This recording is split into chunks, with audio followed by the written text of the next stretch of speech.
Say when. What's up, guys? Welcome back to Doc's Pop Reviews. We're here to talk about the movie Tombstone. Is it the greatest Western of all time? Well, I'd like to point out some facts and then let you decide as the audience, do you agree? Is this the greatest Western of all time? Or do you have the facts to support a different Western? Now, let me go ahead and clarify. I have not seen every Western out there.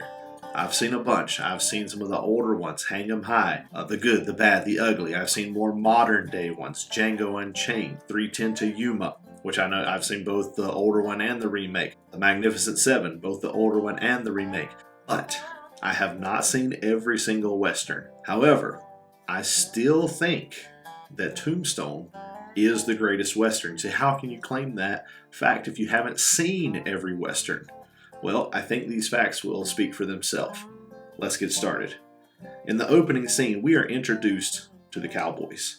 A wedding has taken place and the cowboys show up for revenge. 2 cowboys have been killed. A gunfight takes place and the cowboys take the Mexican police out, no problem. To further show their ruthlessness, they kill the bride and groom on their wedding day. But if you notice, they leave the priests alone, probably some sort of code of conduct. We won't kill priests or pastors or men of the cloth, etc. But then Johnny Ringo shoots and kills him, even shocking the other cowboys. In this scene, we've established that Curly Bill is the leader, but Johnny Ringo is the more dangerous of the two. In 6 minutes and 30 seconds, we know who our antagonists are, and they mean business. Other Westerns have tried, before Tombstone and after Tombstone, to have this great opening scene to establish either the protagonist or antagonist, and I haven't seen one done as well as Tombstone. You feel for the bride and groom, even though you only get to know them for a few seconds. Now, in the following scene, we are introduced to Wyatt Earp. In 40 seconds, Kurt Russell shows us who Wyatt Earp is by slapping a man around with his own whip for whipping a horse.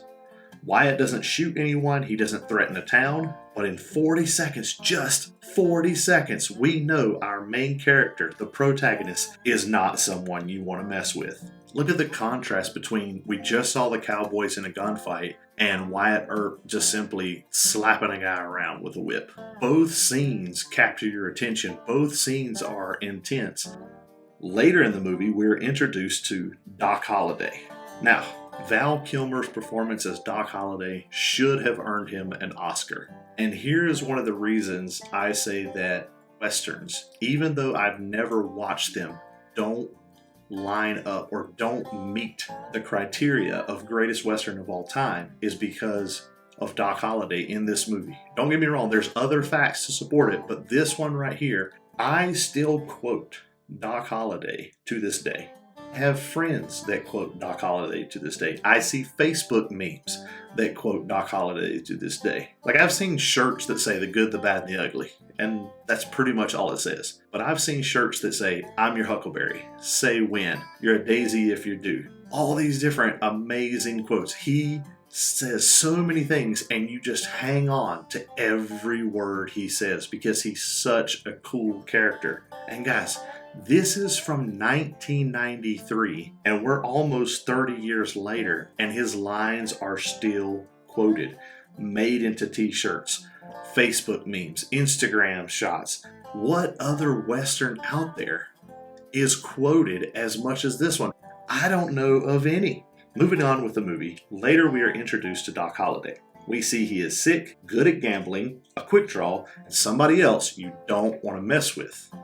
Now, speaking of the movie, the cinematography, the clothes, the set, the soundtrack, the background extras, they all play into this being a great Western. As a viewer, you want to feel like this is real and from that time period.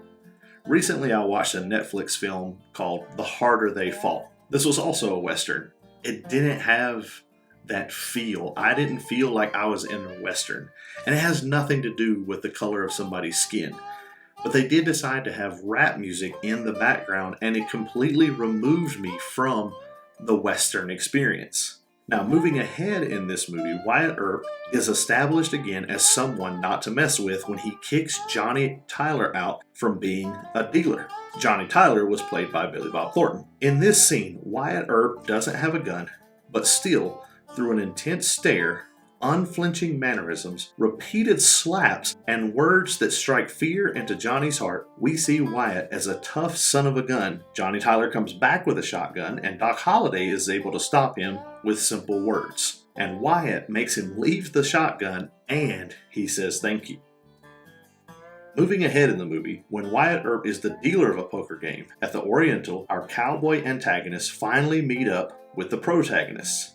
Ike tries to intimidate Wyatt, but without success. Curly Bill and Wyatt have a light-hearted exchange, but Johnny Ringo and Doc Holliday have a very intense exchange. Ringo shows off his skills with his gun, to which Doc replies with the same skills but with a cup, getting a laugh and saving us the viewers for a future showdown. Next, we see Curly Bill, high as a kite, shoot and kill the marshal by accident. Wyatt, still the reluctant hero to get involved, steps in to stop both a lynching and the cowboys from getting involved. See, this just goes to show the pacing of the movie. It's not constant gunfights, it's not constant showdowns, but there is a number of intense moments that capture us as the viewer to stay engaged with this movie. Doc Holliday, Morgan, and Virgil Earp step in to help. The lack of law really helps pull us into this Western setting, as that's how it was back then. Also, the guns look pretty cool too.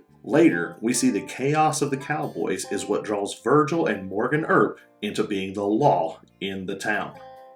Doc Holliday plays poker with Ike, and his sickness continues to deteriorate, which is a constant reminder that this is a true story that we're seeing, not a fictional account that somebody thought up. My favorite scene out of the whole movie has got to be when Wyatt takes the other guy's gun and hits him in the head with his own gun. I mean, this was just before the gunfight at the OK Corral. I just wanted to point out that's one of my favorite scenes. We do move ahead to the gunfight at the OK Corral. This has got to be one of the most famous gunfights in real history and in Western cinema. What other movie has the buildup, the tension, the execution in a shootout? From what I understand, the shootout is actually very historically accurate. The great thing is the movie doesn't end here. And it very well could have. It could have ended with the gunfight at the OK Corral, but it keeps going. Moving ahead, Virgil is shot, losing the use of his left arm, and Morgan is shot and slowly dies. This shows us how we are invested into the Earp brothers and have sympathy when Wyatt cries for his brother in the street. That sadness quickly turns into hate, fury, and revenge as Wyatt sets a trap for the cowboys and lets them know he's coming. You tell them I'm coming, and hell's coming with me, you hear? Hell's coming with me! Then there's a montage of shootouts and cowboys being slaughtered. After the montage is over, we move on to another surprisingly accurate depiction of a shootout at the creek where Wyatt is not shot once and he's able to kill Curly Bill. Then we get to a part of history none of us are sure about, but from a cinematic point of view, this is the greatest quick draw duel ever. I'm your huckleberry. Doc Holliday versus Johnny Ringo. Remember earlier, this was a setup when they were showing their skills, one with the gun, one with the cup. Now, this is to the death, or as they say, they're playing for blood. After a few words and circling each other, Doc takes Johnny Ringo out. Is there a Western with such an impressive cast where everyone shines? Look who's in the movie. Kurt Russell, Val Kilmer, again who steals the show, Sam Elliott, who is a great go-to in any Western, Bill Paxton, Powers Boothe, Michael Biehn, Charlton Heston, Jason Priestley, Stephen Lang, Thomas Haden Church, Dana Delaney, Michael Rooker, Billy Bob Thornton, Billy Zane, John Corbett, Terry O'Quinn, and more. The story and action have a great pace. It's easily rewatchable. I have never, ever heard of another Western quoted as often as this one, nor have I heard of another Western talked about as much as this one.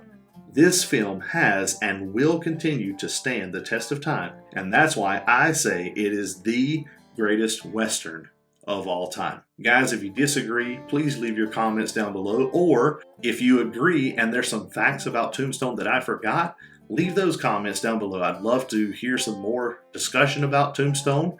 If you're looking for more behind the scenes, I'm going to leave a link right up here to Minty Comedic Arts. He gives 10 things you didn't know behind the scenes about the movie. And also for Joe Blow Originals, there's some historical facts, so go check out that video as well. And don't forget to like, share, and subscribe to my video. All right, guys, have a great day.